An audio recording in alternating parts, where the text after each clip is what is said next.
Bismillahirrahmanirrahim. Assalamualaikum warahmatullahi wabarakatuh. Baiklah, pada pertemuan pada hari ini kami dari kelompok 4 akan membahas makalah yang berjudul Memahami tentang manajemen kelas. Jadi apa sih yang dimaksud dengan manajemen kelas? Mari tonton dan simak bersama video berikut ini. Jadi di sini saya akan menjelaskan apa sih yang dimaksud dengan manajemen kelas. Yang pertama, pengertian dari manajemen kelas. Pengelolaan merupakan terjemahan dari kata manajemen karena terbawa oleh derasnya arus penambahan kata pungut ke dalam bahasa Indonesia, maka istilah Inggris tersebut kemudian di Indonesia akan menjadi manajemen. Arti dari manajemen adalah pengelolaan, penyelenggaraan, ketelaksanaan penggunaan sumber daya secara efektif untuk mencapai tujuan atau sasaran yang diinginkan. Maka dapat disimpulkan bahwa pengelolaan atau manajemen adalah penyelenggaraan atau pengurusan agar sesuatu yang dikelola dapat berjalan dengan lancar, efektif, dan efisien. Sebelum kita membahas tentang manajemen kelas, alangkah baiknya kita ketahui terlebih dahulu apa pengertian dari kelas itu sendiri. Yang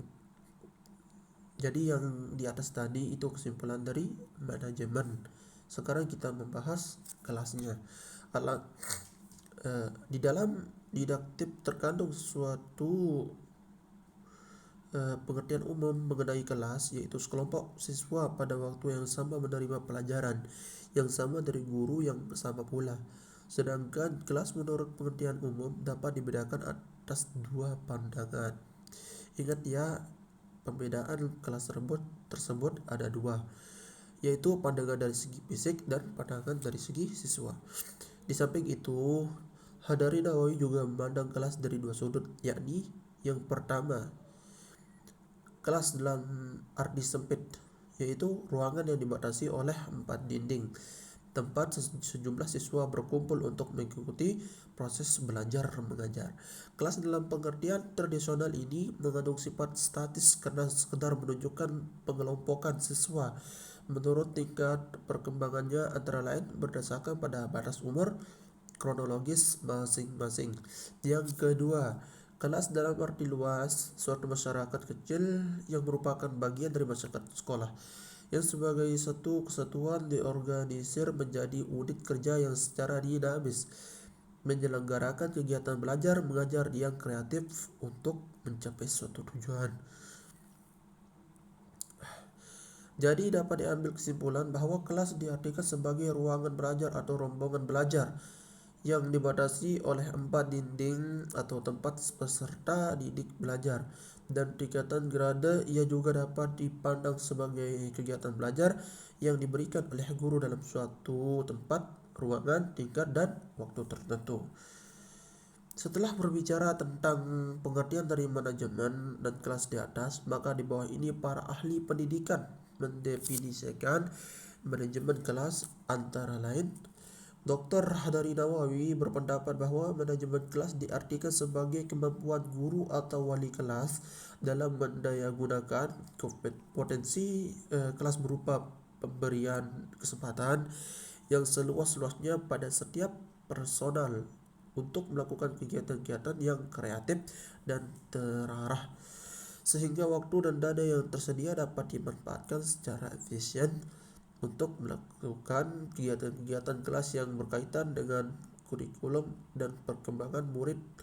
Dari uraian di atas, jelas bahwa program kelas akan berkembang bila mana guru atau wali kelas mendayagunakan secara maksimal potensi kelas yang terdiri dari 3 unsur, yaitu yang pertama guru, yang kedua murid, dan proses atau dinamika kelas.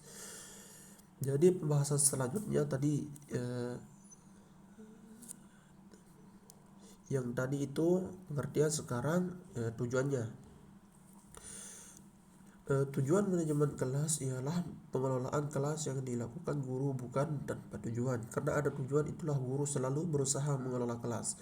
Walaupun terkadang kelelahan fisik maupun pikiran dirasakan, guru sadar tanpa mengelola kelas dengan baik, maka akan menghambat kegiatan belajar mengajarinya. Itu sama saja membiarkan jalannya pengajaran tanpa membawa hasil, yaitu mengantarkan anak didik dari tidak tahu menjadi tahu, dari tidak mengerti menjadi mengerti, dari tidak berilmu menjadi berilmu. Tentu tidak perlu diragukan bahwa setiap kali masuk kelas guru selalu melaksanakan tugasnya mengelola kelas.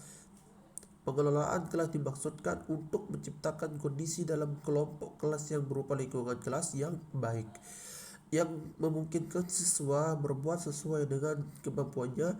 Kemudian dan dengan pengelolaan kelas, produknya harus sesuai dengan tujuan-tujuan yang hendak dicapai. Tujuan pengelolaan kelas pada hakikatnya telah terkandung dalam tujuan pendidikan secara umum. Tujuan pengelolaan kelas adalah penyediaan fasilitas bagi bermacam-macam kegiatan belajar siswa dalam lingkungan sosial, emosional, dan intelektual dalam kelas. Fasilitas yang disediakan itu memungkinkan siswa belajar dan bekerja. Terciptanya suasana sosial yang memberikan kepuasan, suasana disiplin, perkembangan intelektual, emosional, dan sikap serta apresiasi pada siswa.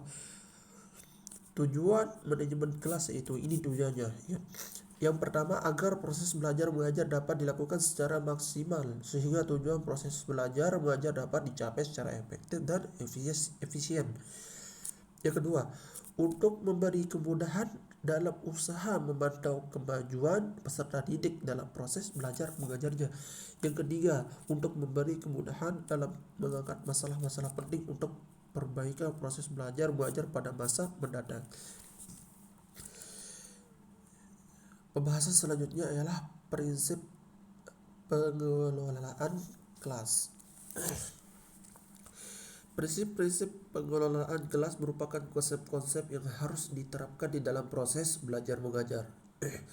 Maka adalah penting bagi guru untuk mengetahui dan menguasai prinsip-prinsip pengelolaan kelas yang akan diuraikan berikut ini. A. Hangat dan antusias. Hangat dan dalam sinonimnya berarti panas atau kuku. Panas kuku, pesam, suam kuku, akrab, persahabatan, dekat, erat, familiar, intim, karib, kekeluargaan, lembut, manis, mendalam, menyenangkan, mesra, ramah, simpatik, sosial, aktual, baru, mutakhir, segar, terakhir, berapi-api, berkobar-kobar, genting, hebat, meruncing, sengit, tegang. Antusiasme adalah suatu perasaan kegembiraan terhadap suatu hal yang terjadi. Respon yang positif terhadap sesuatu yang ada di sekitar kita tentu sangat diharapkan karena respon ini akan berdampak pada perilaku sehari-hari. Selanjutnya, tantangan. Penggunaan kata-kata, tindakan, cara kerja, atau bahan-bahan yang menantang akan meningkatkan gairah siswa untuk belajar sehingga mengurangi kemungkinan tingkah laku siswa yang menyimpang. Selanjutnya, bervariasi.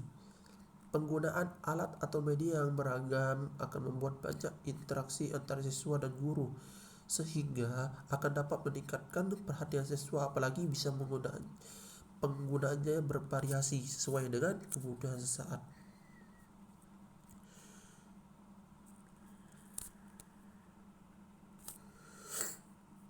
Kita lanjut, pendekatan dalam pengelolaan kelas. Pendekatan yang dilakukan oleh seorang guru dalam manajemen kelas akan sangat dipengaruhi oleh pandangan guru tersebut terhadap tingkah laku siswa, karakteristik, watak, dan sifat siswa, dan situasi kelas pada waktu seorang siswa melakukan penyimpangan. Di bawah ini ada beberapa pendekatan yang dapat dijadikan sebagai alternatif pertimbangan dalam upaya menciptakan disiplin kelas yang efektif, antara lain sebagai berikut. Yang pertama, pendekatan manajerial. Pendekatan ini dilihat dari sudut pandang manajemen yang berintikan. Konsepsi tentang kepemimpinan dalam pendekatan ini dapat dibedakan menjadi: pertama, kontrol otoriter; kedua, kebebasan liberal; ketiga, kebebasan terbimbing. Selanjutnya, prosedur manajemen kelas. Adapun prosedur manajemen kelas tersebut adalah tahap pembelajaran. Pada tahap ini, langkah-langkah yang perlu ditempuh adalah sebagai berikut. Yang pertama, menganalisis materi belajar yang tersedia dengan mempertimbangkan aspek ruang lingkup, skop, dan urutan sekuensi. Materi dikaitkan dengan tujuan belajar dan dampak iring yang hendak dicapai. Yang kedua, menganalisis potensi, pengalaman, dan kebutuhan peserta didik dikaitkan dengan tujuan yang hendak dicapai dan materi yang harus dikuasai peserta didik. Yang ketiga, menganalisis jenis kecakapan hidup yang dapat dipelajari secara langsung maupun tidak langsung dari setiap materi belajar yang akan disajikan sesuai dengan ruang lingkup dan urutan materi belajar yang tersedia. Yang keempat, menganalisis sumber-sumber belajar yang pas dan fasilitas pembelajaran yang tersedia atau yang dapat disediakan untuk mendukung pelaksanaan proses pembelajaran yang akan dilaksanakan. Yang kelima, selanjutnya, berdasarkan langkah-langkah tersebut, selanjutnya disusun program pembelajaran untuk waktu tertentu. Yang keenam, yang terakhir, tahap pelaksanaan pembelajaran. Jadi yang keenam itu ialah tahap pra-pembelajaran. Selanjutnya, langkah-langkah yang harus dilakukan guru dalam pelaksanaan proses pembelajaran meliputi rangkaian kegiatan sebagai berikut.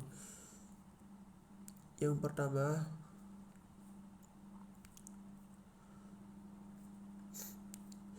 membuka kegiatan pembelajaran melalui persepsi, yaitu mengaitkan kegiatan pembelajaran yang akan dilakukan dengan apa yang sudah dipelajari sebelumnya maupun dengan pengalaman atau pemahaman yang sudah dimiliki peserta didik. Yang kedua, menjelaskan program pembelajaran yang harus dilakukan peserta didik, yaitu menginformasikan tujuan dan program pembelajaran yang dirancang guru pada tahap pra pembelajaran. Yang ketiga, mengorganisasikan pelaksanaan kegiatan belajar peserta didik, termasuk mengatur waktu yang dibutuhkan untuk kegiatan pembelajaran maupun mengorganisasikan peserta didik dalam pembelajarannya. Yang keempat, penyajian bahan belajar dengan pendekatan pembelajaran yang sesuai, expository, inquiry, eksperimen, atau discover melalui pemanfaatan sumber belajar dan fasilitas belajar yang tersedia. Yang terakhir, tahap penilaian pembelajaran. Jadi cuman sekian dari pembahasan atau penjelasan tentang memahami tentang makalah manajemen kelas. Sekian, terima kasih. Kalau ada kekurangan dari penjelasan kami, itu datangnya dari kami pribadi, dan kalau yang benar itu datangnya dari Allah Subhanahu wa taala. Sekian, wabillahi taufiq wal hidayah. Assalamualaikum warahmatullahi wabarakatuh.